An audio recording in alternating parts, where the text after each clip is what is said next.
First WBAP of the day.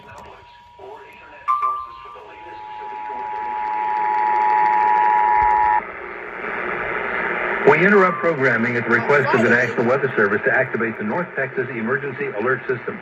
The National Weather Service has issued a severe thunderstorm warning for EAS County until 9:30. The severe thunderstorm is located between Huckabee and Stephenville, moving east 25 miles per hour. This particular storm probably poses a wind hazard threat more than anything else.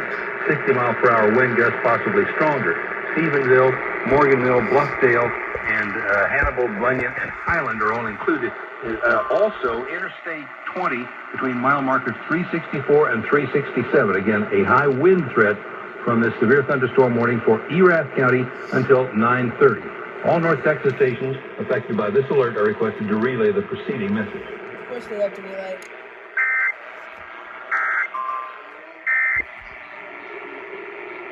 Okay.